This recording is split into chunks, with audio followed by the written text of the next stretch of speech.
Okay, you're on. Am I audible? Do I sound like you can hear me clearly? Why can't you see me? I can't see you too well, but I can hear you. Wave your hand. Yes, I see you move. I see you move. It worked. Nobody moved. Nobody moved from wherever they are. Everybody, all of you are in the right place. I have SANAM BUXANI coming on board. She is a video creator, a vlogger, works with a lot of digital content, and we decided we should probably talk about the power of digital media. And I'm just waiting for her to join so we can get going. Let's see.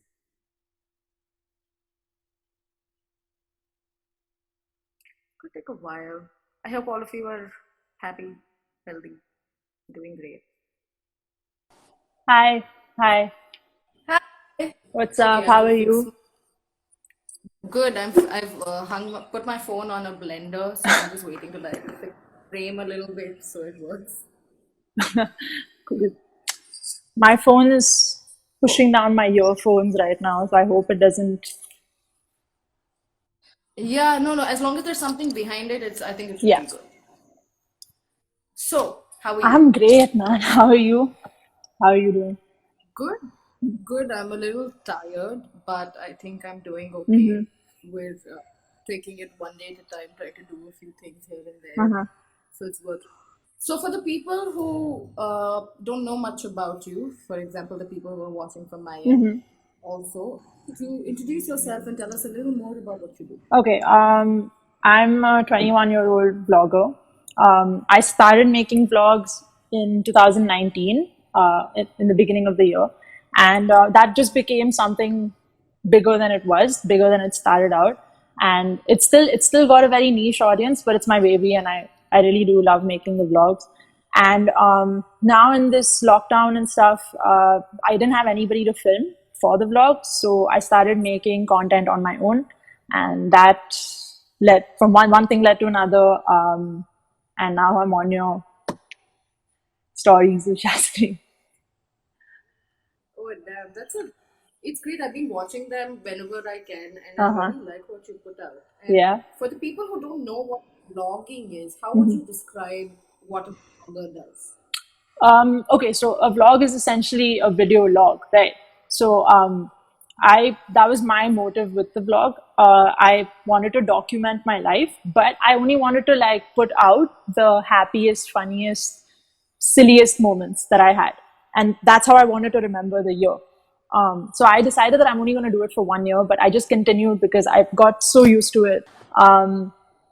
And yeah, so that's what vlogging is for me. It's pretty much like I document everything that's going on as much as I can. And then I'll put together in the edit the happiest, silliest moments and make a sort of a story out of it. But in general, I think vlogging is pretty different. Right, so how different is it? Okay, so the vlogs that I've seen, like on YouTube and stuff, people tend to like the generic form of vlogs is, you know, they film their day where they're talking to their camera or they're getting coffee and stuff. Like basically just like you're hanging out with somebody through virtually, you know, and you can see what they do during their day. So that was not how it was for me. I think I just named them vlogs for lack of a better word, and then I got stuck with it. So Go on. what were you gonna say? So I wanted to know why specifically the goofy, the happy stuff. Why not the more mellow, the more somber, the more serious stuff? I wanted the happy. Okay, so has this ever happened to you where maybe it's your birthday? Like I'm sure you've cried on some like birthdays and stuff, right? I cry on like every birthday.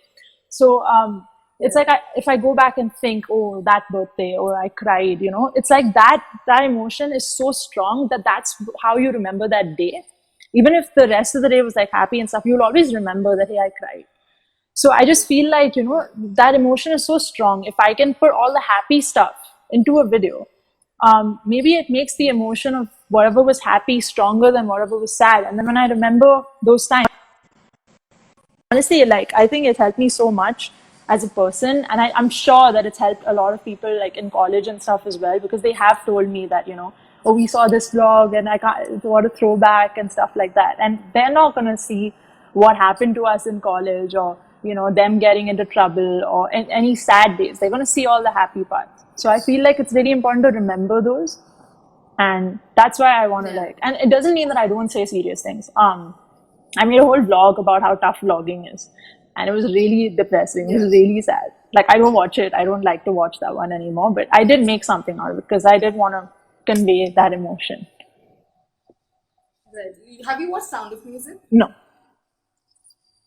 Okay, so there's a song that's called I Am 16 going on 17. Okay, so on my 17th birthday, I cried because one, I wasn't 16 anymore, two, I couldn't sing that song. What is the one thing that you could not do during the lockdown? And how did you work around it, other than, you know, shooting them yourself? I think that I mean, the one thing that I couldn't do was meet people. And if like, I know that you've seen my vlogs, so I'll say it to everybody else that if you watch my vlogs, it's heavily dependent on everyone around me. And I'm always like, if I don't have footage, I will get up, take my camera and be like, okay, mom, I'm going out. Okay, and I need content. And I would go and hit up a few friends and meet them, film them, literally just use them to do something entertaining so I can go home and edit you. It was like that. So I could not do that. And honestly, I kind of went through a whole weird phase in the lockdown, especially in the beginning, because I was like, I don't know what to do. Like, I need to edit, I need to make something. And I think that's when I realized that, okay, you know what, just because I'm not making vlogs doesn't mean I can't make something. And that's when I started experimenting. So first I started experimenting with my dog. I started making like videos with Buddy. They were okay. And I went into a really weird zone after that where I didn't really talk to anybody or make anything or do anything for like 2 weeks. Like, I'd still walk Buddy. I'd still get out of bed and everything. But I think for those 2 weeks, I read like 4 books in those 2 weeks. I didn't talk to anyone. I didn't reply to messages. I went through a very weird state. I don't know. Everything's pretty shaken in my brain.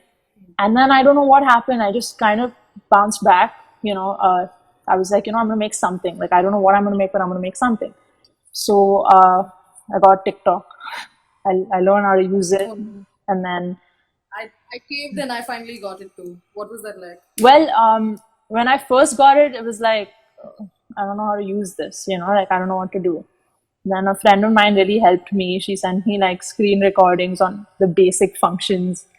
And that's all I know. Like, that's all I knew, the basic functions, which is why I didn't use many effects or filters and all that stuff. And I genuinely don't like so many filters and stuff. Like, I like it to be how it is.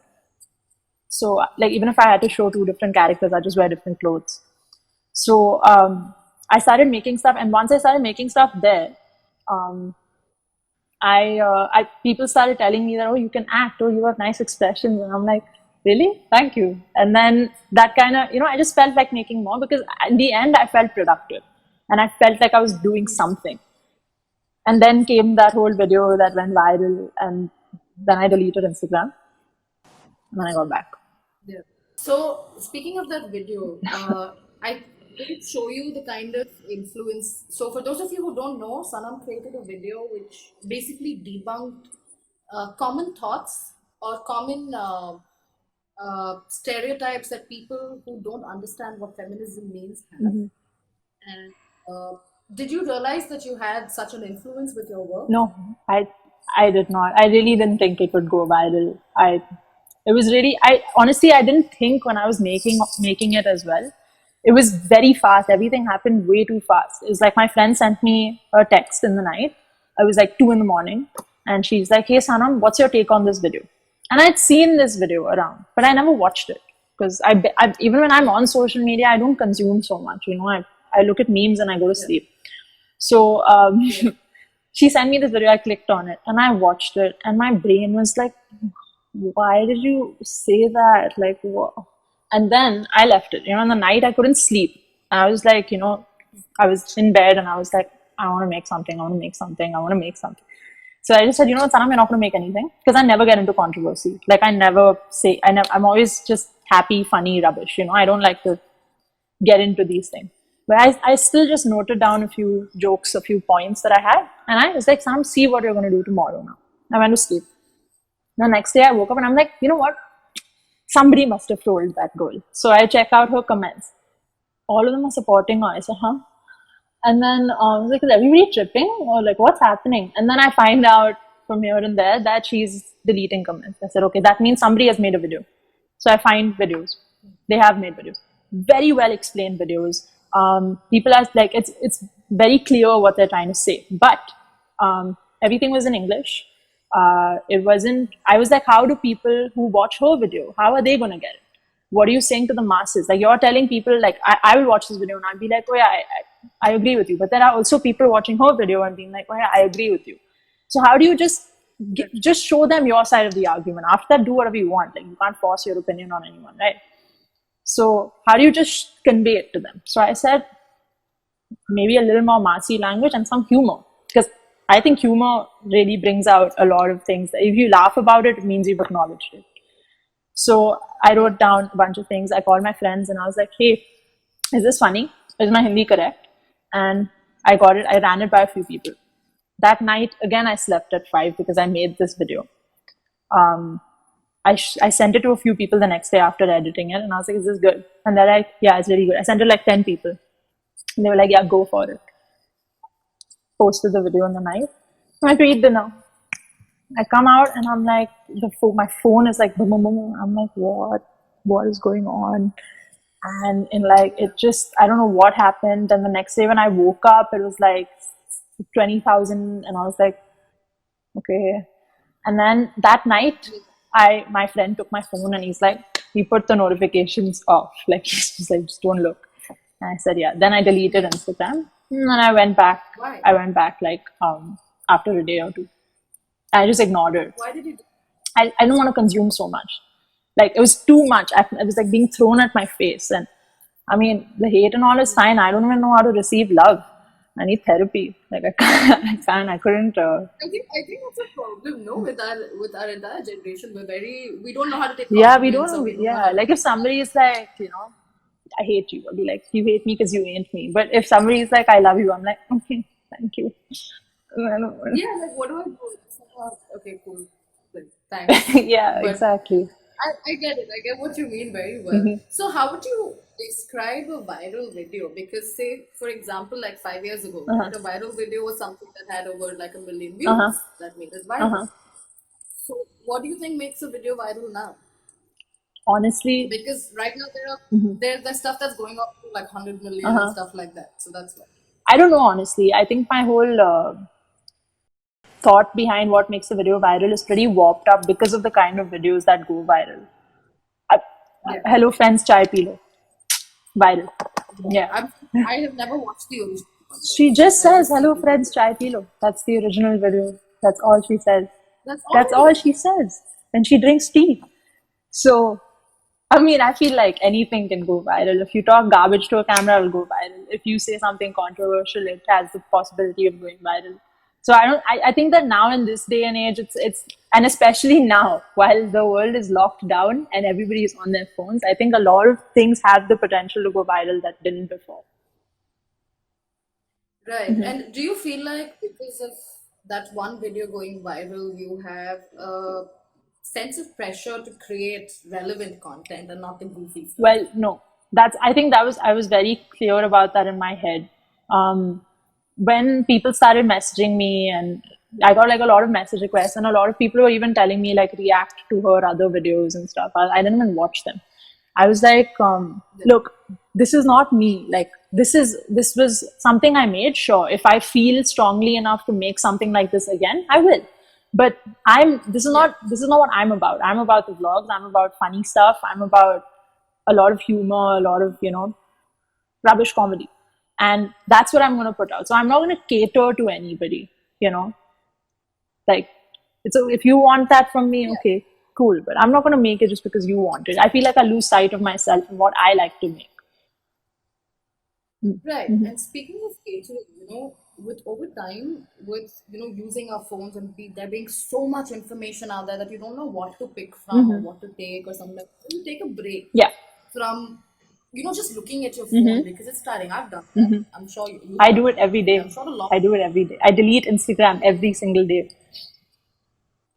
Wow. No, I've turned off my notifications My notifications I are don't off. want to. I don't want it on my phone. I feel like there's clutter. I'm like out of sight, out of mind.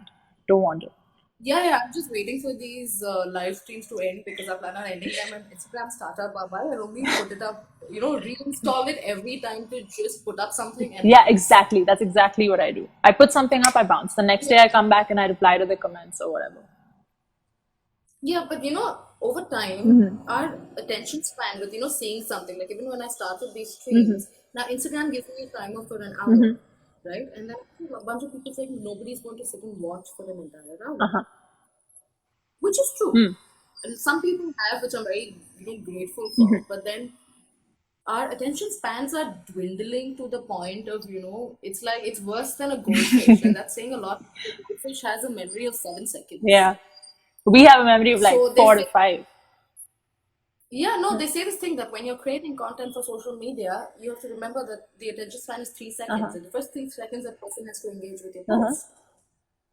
So, what kind of a change does that bring into the process of someone who creates videos and blogs like you? Yeah, so I mean that is a big factor. Like I know that I have to grab that attention in the very beginning. So I think I realized this over the first 30, 40 vlogs. Once I started telling people that, oh yeah, I do make vlogs, I started putting it on Instagram. Like before that, I kind of just treated YouTube as my storage device, just to put it somewhere. So I think in the intro, like I would have an intro. I have an intro. Yeah. Yeah. So right before there would be like a funny clip, and then the intro. Like it would start immediately after that. So I feel like I try to engage whoever's watching in that beginning part itself, like with one stupid joke or something silly, and then the rest of the vlog depends on that. That's how it is according to me. And I feel like even on Instagram and stuff, even on YouTube, when I personally see videos that are 12 minutes or 15 minutes, I don't even click on them, which is why most of my content is really small, like short. Right. So, people have slowly reduced the amount of minutes Mm-hmm. that of their entire video. Since we're only talking digital content, like let's talk videos. And Mm-hmm. but then we also like how we spoke about it the last time we were on the Mm-hmm. phone was that the monetization policy of YouTube is the number of viewing hours. Yep. Right. Yeah. But then if you're looking at that monetization bit and you're looking at, creating shorter videos for people to, just watch it quickly and move on, Yep. how do you find a balance with the two? Well, it's honestly quite sad because I feel like once you grab the attention and gain a following, then you could like maybe increase your videos a little bit. Like for me, personally, I make the vlogs because I love making the vlogs, and I haven't monetized them. One, because I use a lot of music. Two, because they're all 4 minutes long. So I don't know how I'm going to reach the 4,000 watch hours thingy of YouTube. Yeah. But there have been vlogs that have been 5 minutes, 5 minutes, 30 seconds, 6 minutes. And now at this point, I'm not afraid to go a little bit longer or make it like this video that went viral was 10 minutes. That was the longest video I've ever made. But I wasn't afraid of these things because I'm like, no, I already know that people who have been watching the vlogs will still watch them. It's okay. Right. But in the beginning, I never felt like that. I was like, no, 4 minutes means 4 minutes. I used to cut out whatever was required, but I make sure that it was small. Right. And what's the difference and what's different about your thought process from when, in contrast to what you had before releasing your first ever vlog and what it is now when you're about to release your next one? Well, when I released my first ever vlog, it was crazy. I'll tell you the story if you're up for listening to that. All stories with Shastri. Yeah. So I wanted to make vlogs. When I was in like high school, I was like, hey, I want to make something. Like I used to make birthday videos for my friends. I still do. For their birthdays. I've done that. Yeah, I make like these, extra birthday videos. I love making them. And I thought, hey, you know what? I can edit. Let me try making vlogs. Let me try filming people and making something funny out of it. And I did it. I did it in the 11th grade. I made 2 vlogs, but I never posted them because I was very scared. And honestly, high school was the worst time ever for me. Like, I was like, my confidence was really bad. It had to do a lot with the school I was going to and stuff. And yeah, I I didn't have the guts to put it up. I didn't have the guts to upload it on YouTube. So I just left it. They're still in my laptop, those 2 vlogs that I have. And I didn't make them. Then when college started, I got really busy with college because, you went to SCMC and you know how it was. Plus, I used to get a lot of detentions. So I used to end up sitting in college till like night, and then I'd be home really late. And I'm a localite, so it would take me like time to get home. So it was a big trip, and I couldn't make vlogs, and it was genuine. Like, I really did not have the time to make them. When our director in college changed, and we did not need 90% attendance, now we needed 75. Detentions were cancelled, no more. When I was just like, Sanam, now what's your excuse? I was like, now you don't have an excuse. So that's when I decided, I think it was like October, November of 2018. And I had decided, I was like, I'm going to make videos next year. Like, I'm going to start 1st Jan 2019, I'm going to make videos. And then on the 26th, 27th, I got my camera out of college. I just told like a few friends. I didn't really tell many people. I started filming. We went to a farmhouse. I started filming. I was filming everything. People obviously did ask me because it's a bulky camera that I carry around. And they asked me, and I was like, oh, I'm making videos and stuff. And then, again, I didn't promote it and stuff when it first started out. I just wanted to do it because I wanted to do it. I wanted to document it. And then when it became a bigger deal in college, I started I'm like, yeah, I make vlogs. Yeah, I make vlogs. And then I started putting it on my story, and it just became bigger than what it was. So that was my first. What's your thought process like now? Now, in the middle, it was a lot like, oh my God, I have to put up a vlog. I have to put up a vlog. And I started putting so much pressure on myself. So when I went to, now I had time, right? In the beginning of college, I had time to make them. When I went to Bombay for my first internship, I was working again, like I was traveling in the morning, working all day, traveling back in the night. You gotta eat dinner. I'm tired, but I would I would be tired, but I'd still sit and make the vlogs. And I used to post them like twice a week. And it's hours of content that I would squeeze in 4 minutes. And that was really tough. It takes me like 16 hours to make one vlog. Oh, wow, that's a lot. Yeah, there's so much footage, like there's so many hours of footage that it's crazy, I, in the middle, like I wasn't sleeping. I was making myself sick making the vlogs, and I was still trying to put them out thrice a week. I realized that, I felt sick. I was like, I'm going to break myself down. I can't do this. And that's when that pressure, and then a lot of things were going wrong, even in my head, like mental health wise and stuff. I was going through a lot of things. I was going through a lot of stuff, a lot of change at home, outside. And you know how sometimes even if you have the time, because you're so flustered in your brain, you can't find the strength to like get up and make something. Like, you're exhausting yourself when you don't have any energy to give. Yeah, I get that. Yeah, so I went through that. And I think that's when I had stopped putting so much pressure on myself. And I told myself, okay, you put out a vlog when you can put out a vlog. And I think that's when it happened twice a week, once a week. But I was happy because the vlogs became better and I wasn't, upset anymore. And I think that's my thought process now, that, okay, let's make something fun. Let's make something great. Not, I have to make something. Right. Mm-hmm. Do you think the amount of, the consumption of so much information that's available to us has affected how we develop, how we think, how we talk, how we empathize, how we socialize with people? Yeah, I do. I mean, obviously, I think that's a given. I mean, right now, we have so much information available to us. So I think the good stuff, I feel like it's our responsibility to keep becoming better as people and keep being informed. But it doesn't mean that we have to shove other people's opinions down, like our opinions down other people's throats and stuff. And I feel like that's a very big problem now, especially digitally. Yeah. And yeah, I mean, it does affect how we think. And obviously, if we think that way, then we'll behave in a different way. We'll talk in a different way. And empathy, I feel like, if you're asking me like digitally, empathy is there's barely any empathy. People they're so rude. They're so mean. You're right, because in 2010, the University of Michigan did a study where they saw how empathetic students were in 2010 and then they also predicted that it will go a lot lower in 2020. Mm-hmm. And they attributed this to the use of smartphones. Uh-huh. So why do you think that is? Why do you think we have grown to not empathize with someone? Okay, well, I think that with smartphones, there is a lot of apathy already going around. I feel like, people aren't afraid to say whatever they want to somebody on a comment, because it's just a comment. It gets lost in a lot of other comments.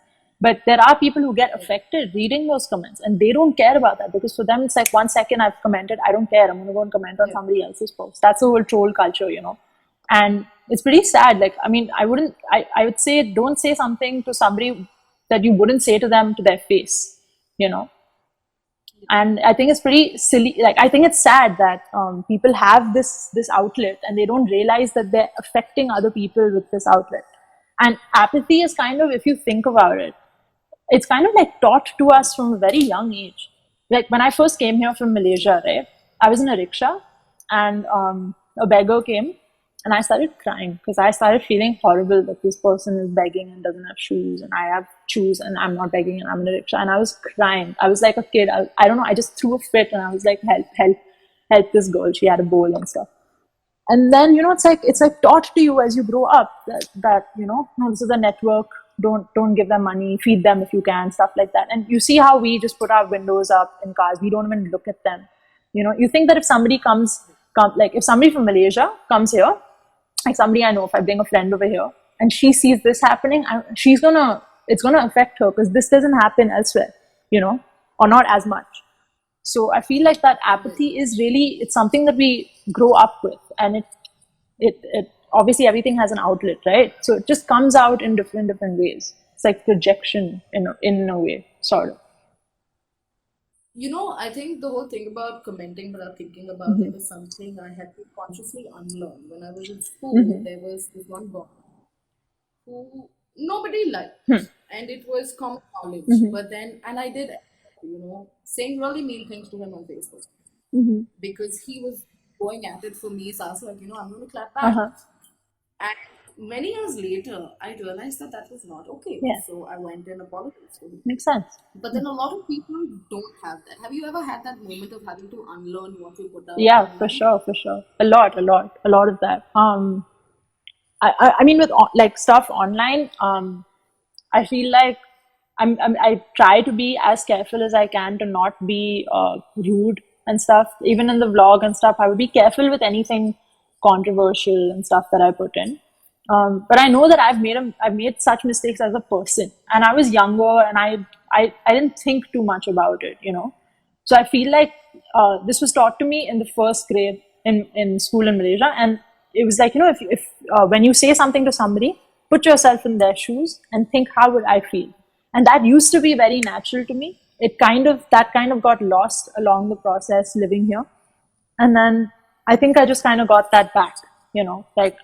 I think I consciously try to do that now, but I have made mistakes. I think the best of us have, it's the kind of world that we've been brought up in. There's so much that is available to us digitally. I feel like, I see like 10-year-olds, 8-year-olds, they have iPhones. They're obviously consuming a lot.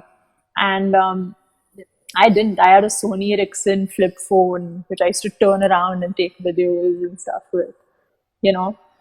So I feel like it's okay as long as you, understand that, hey, that was a mistake. I didn't know any better, and then try to actively, I think it's really cool that you apologized. One of my friends did that. He apologized to everybody in school who he thought that he had a bad impact on. Yeah, I think it takes a lot to actually realize that, but then unfortunately a lot of people don't, and then I think it's just a matter of time for them to. Yeah, I hope so. Digital media is probably the best or the worst thing to happen to, say, advertising, whether it is itself. Are you asking me if I think digital media is good or bad for advertising? Yeah, advertising itself or brands or anything. The better the worst thing to happen. Okay, I don't know. If I think from a person who's in advertising or wants to get into advertising, from that point of view, I think it's a really good thing, because traditionally, people used to push the product towards a consumer, right? They used to be like, hey, this is the product, this is really great, buy it, we'll give you this offer, we'll give you this discount and stuff like that. Now it's more like it runs on data, right? We collect information about people and then use that, brands use that to their advantage. But it's still something that can happen on a, like, it's widespread, but it happens individualistically. So I think that's really cool because an advertiser really knows which people to hit with what. I had an idea, a TikTok idea for this. There was a sound that said, "How can you see?" So just a lady singing, "How can you see?" So I was gonna break something and then look at it all broken, and my phone would light up with a notification with whatever I broke, an ad for that. So I just look around and be like, "How can you see?" So stuff is, yeah, and I can't make it anymore, but Yeah, I caved and got onto TikTok 2 days before it got banned. My brother was like, "You'll be cursed for getting onto TikTok," and TikTok just got banned. yeah. So it's interesting. Yeah, my brother is like, so he used to keep making fun of me. He's like, he would watch Carrie Minati and stuff, and he would always make fun of me for being on TikTok or making TikToks and stuff. But I don't know. I feel like I like the app and I like the user interface and I like to edit on it. It was more about the editing convenience than it was about anything else. Yeah, that's true. Do you think that, so since you create a lot of videos and I create a lot of photos, I want to understand this. Do you think that making a video has a heavier impact when it comes to advertising only, okay, commercial work? Do you think making a video has a heavier impact on audiences than a photograph? This feels like a me again. Because I don't think so. Yeah, sorry. I think that both have their own impacts, but it depends on the audience that is, like, I feel like a photo is quick, like if you can make a photo good enough, it's really quick and they'll consume it like that. And it's very easy to like put out a lot of photos. And like if you put out 3 photos, people will see 1 or 2 of them, When you put out a video, you really need to grab their attention right in the beginning. Otherwise, you've lost them. Yeah. So I feel like the reach is much more with pictures and statics, but videos are cool too. And it's just that you have to make them cool enough to, grab that attention. Yeah, well, I'm glad we can both live in coexist because I see a lot of people having different opinions towards it, which there's always this fight, oh, is a video better or is a photo better? And I'm tired of it after a point. I feel like I don't see the big fight about it, like pictures are cool, videos are cool. If you like taking photos, take photos. If you like making, like for me, I feel like I'm not very photogenic.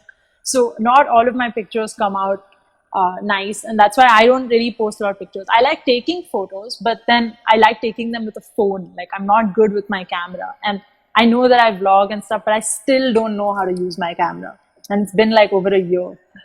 And I just know how to click on record and focus it a little bit. That's all. So yeah, I feel like it's all cool. Like I don't know why people have to fight about things like this. And like, okay, like right now, posting a lot of videos and stuff, but that doesn't mean I don't post a photo or don't post like a singing cover or something in the middle. Like let people do whatever they want. Why is there a fight about everything? Yeah, speaking of singing, one of my first interactions with you was at a speak event. Yeah. And this was, I think, 2017, if I'm not wrong. Yeah, that was the first time I ever performed in public. This was classic rock, yeah, right? Yeah. I think I performed at the same one. So, why did you choose to, finally get up, or what made you choose to finally get up and perform for the first Peer time? pressure. Completely. Like everybody's like, hey, speak is coming up, perform. And then I didn't perform for the second one. I went for it. And then again, speak was coming and they perform. I'm like, no. And they're like, no, perform. I'm like, no. And one of my friends, Arnav, he's like, I'll play with you. I'll play the guitar. So I was like, you'll be on stage with me? He's like, yeah. It's like, promise? He's like, yeah. I said, okay. And I was like, I have somebody. It's okay. Like, I felt much better with him there. And then I performed a bunch of times after that, but I get like, I start shaking. Even if I were to like sing something on the live video now, Yeah, I get what you mean. I mean, but now that I know for the next, because I'm taking over operations for Speak, so now for the next sweet. event, you're going to be performing. Yeah, We'll well, make be sure of ready that. for me to say no. Oh no, be ready for me to be persuasive. Don't worry. I'll do it. So, It's okay. I'll catch one of my coming to, friends and tell them to be with me. yeah, that sounds good. Why haven't you What? put out stuff with your music recently? Well, I got really busy making the vlogs. So usually before that, I used to put out covers, and then I had a whole page dedicated to it. And I wasn't regular on that page from the very beginning, but I used to really like I used to like to put those out. So once I got really busy with the vlogs, I didn't feel like putting out covers. I still played the guitar like almost every day. I write songs, I'd still sing, but I just didn't put it out anymore. And then now recently I got that app, the acapella one. It's so frustrating. I don't know how people do it. Like, if you know Nida, she puts up like amazing music and stuff. Oh, she does. And it looks so seamless, and I'm like, hey, this looks so cool. Even I want to do it. And I got it, and I was like, what? It gives me a headache, that app. But then I did 2 covers on it. Like I managed to somehow. Send me some. Yeah, I will send them to you after this is over. Let's do, because I don't have the energy to figure out a new app. I feel like I've learned these and I'm done. I can't sit and figure out how to use a new app. It just That's how I felt about like I think I feel that about most apps. Like when that's how I felt when TikTok came out. Now that TikTok is gone, that's how I feel about in shorts. I'm like, I don't want to learn again. Like I just learned that one. Now you're making me learn another one. I get irritated, but I also feel I go back to it, and I learn a little, and then eventually, and now I know how to use it. So this is in shorts, the video editing app. Yeah, like I plan to make stuff based on that now. Like, I mean, not based on that, using that. Oh, sweet. Send me like screen recording tutorials. Yeah, the video I made of this session's poster, I made it on InShots. Oh, sweet.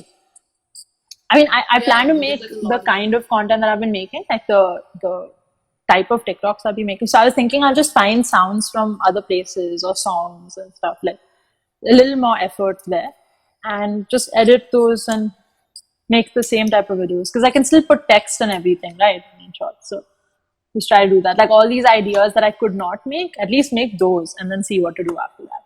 So there's something about the charm behind YouTube being one of the biggest broadcasting platforms in the world, possibly the biggest. It's that back in the 90s, a lot of children wanted to be astronauts or engineers or doctors, not because of their parents, of course, but just because they wanted to. So and now there's such a shift in them wanting to be YouTubers. When you ask them what you want to be, my little brother, he just turned 10, and I asked him, how does it feel to be 10? And he goes, oh, I'm just 3 more years close to making my own YouTube channel. Oh, cool. So why do you think that shift happened? Okay, so when YouTube first came out, it wasn't as big as it is today. I mean, now, like you said, it's the platform to be on, to be a person on, like a YouTuber. So I think that it's a career. Like, I mean, it is a career. I don't think it is. It's a job that people can now look up. Like just the way a kid says, oh, I want to be an astronaut.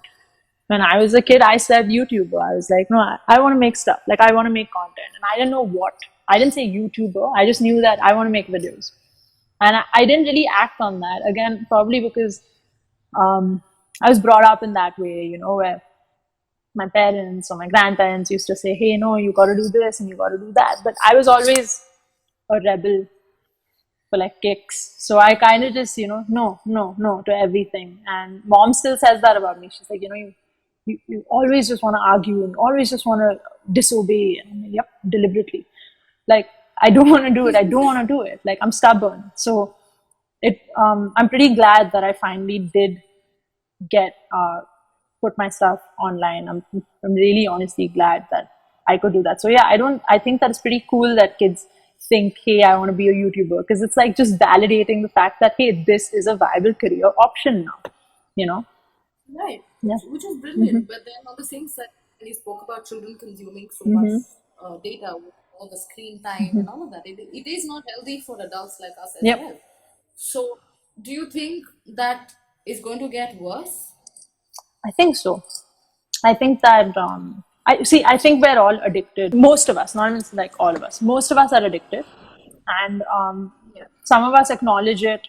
And a part of those some will be like, no, I don't want to be addicted. You know, I'm just gonna make sure my screen time is like. Other people don't care, and they're like, oh, I'm bored. I'm just gonna scroll. I'm just gonna scroll. So it is very unhealthy. It is an addiction, and it's a habit that people have formed. But I do know that when I was younger and I didn't have access to all this, I would still like try to watch stuff on YouTube. I would still like, okay, like Superwoman, I was following her when I was a kid and stuff. Now I don't watch her that much anymore. But when I was a kid, I was like, oh, look at this girl, you know, that's so cool. But it wasn't a lot of consumption. So I just feel like, you know, if kids want to be, on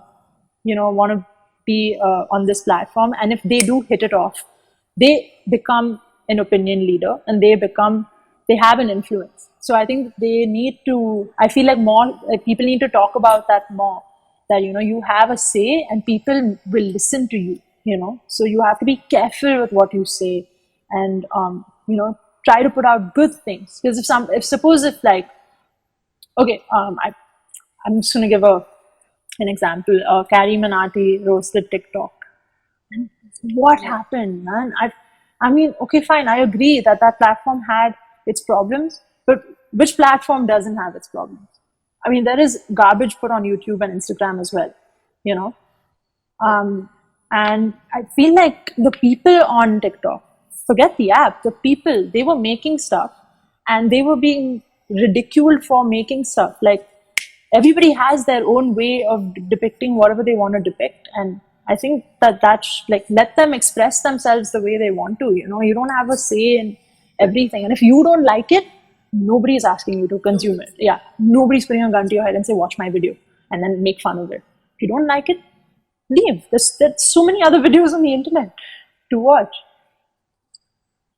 Yeah, you know, there was a study that said that the more you scroll, like they determine whether someone's depressed or not, depending on how much they scroll on Facebook or Instagram. And I feel like one problem here with digital media is like all these apps and stuff, especially like Instagram, it validates those feelings. Like, I know if you start scrolling about, you have a breakup and you start, you know, seeing these quotes and these memes about breakups, it starts feeding you more of that, you know. And then when you go on your explore, a lot of the memes and the quotes and all of that are about sad stuff, and it just makes, you know, it makes a person, it's subliminal, the validation that they get for what they're feeling. And I just feel like, okay, stop. Like, this is a dangerous thing, you know. It's somebody wrote that post and put it out. It's not set in stone. And go and talk to a therapist. Like, don't, you know, trip about it alone. It's a very dangerous place, you know, sometimes. Yeah. It does get a little difficult after a point. But then there's also that one side, this, you know, the flip side to it is that there is also stuff that will inspire you. Yeah, for sure, That for will sure. make you want to be better. Yeah. But then, do you feel like that's getting drowned in the negativity? No, I feel like that's from person to person. Like, if I look, like, personally, I try to keep my feed as positive as I can, because I was in that place where I would read the negative things and relate to it, and it's so sad, send it to my friends, this is how I feel and stuff. But now it makes such a huge difference, because now I know if I go on my explore, there's a funny meme, there's going to be an inspirational quote, and there's going to be a lot of motivational things, which is what I want to surround myself with. So I feel like it's how a person uses the stuff that is given to them. Yeah, but then a lot of people may not know the algorithm and the fact that only if you consume this will, you know, alter your experience. True. But it comes down to, you know, probably just taking a step back, I feel like, from all of it. So what's next for you with the stuff you want to create? Well, I think I'm making a vlog right now. It's gonna be a vlog like with old footage that I haven't used in the vlogs, and I'm gonna make something out of that. I have made some of those in the past, so I think I'm gonna try and make those and put those out because at least I'm putting something out and it's still fun, and maybe it'll and it's still stuff that's like there are people in them who will remember those moments, So I think that should be fun. And I'm gonna figure out I still have some TikToks left in my content bank. So once I'm on the last one, I'm sure that's when I'll panic, and that's when I'll be like, I gotta make something, and I'll write something down. Yeah. I am. You've seen the collaborations that I've been doing. One I've done till now, but there are more coming up. You're frozen. Okay. Okay, yeah. So What is the one? yeah, so there are more people who are like who I'm going to collaborate with. So those videos are going to come up too, and I'm also working on 2 scripts. So putting out 2 proper IGTV videos. Ooh, that's fun. I can't wait to see what you Yeah. make. What is the one like dream collab that you have, or that dream video that you're just not ready to do yet? I want to make have you seen those typical travel vlogs, like the montages and but from one place to another, like not just one place. I want to make one of those. I don't have money, I'm poor, but when I can, I will. I really want to make one of those, and I want to go from one place to another, I want to go all over a country and film every place, and it's still going to be a little bit like my vlog, where I'm eating a lot, or where there are jokes being cracked and stuff. But I want to make crazy montages and stuff. So I got to do a little bit of that when I went to Thailand. So I made a vlog on that, and I really want to do that. So I think that would be a dream video if I could just do a crazy I went all around the world vlog. I don't even care if that's long. I will watch it 10 times. Oh, that sounds fun. I really hope you finally get to do that. Yeah, me too. So, how do you motivate yourself to create more? I cry, and then I say, Sanam, stop crying. And you're wasting your time crying. Just make it. Use the time that you're crying to make the video. Or cry and make the video, but make it. So... Yeah, I cry before the live stream and then after the live stream. Yeah. Yeah, it is stressful. But I feel because I film people and stuff, right? They really hype me up, So my friend Mahira, she's really kept me in check with the vlogs. She's always been like, Sam, just make it. Sam, just make it. And she will make me be like, okay, I'm gonna make it. I'm gonna do it. And I have other people who kind of put indirect pressure on me. Hey, when's the vlog coming? Or when's the vlog? Where's the vlog? I'm like, yeah, I'm making it. Just give me a minute. Yeah. So I do have that. I do have that push. I don't need it's not always. I don't always have to push myself. I have people to push me. They don't know they're pushing me, so that's a good thing. Right. So creating vlogs. You create vlogs, but then your major is advertising. Yeah.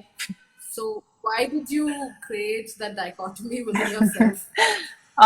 Well, when I joined SCMC, I knew there were these 4 majors and stuff.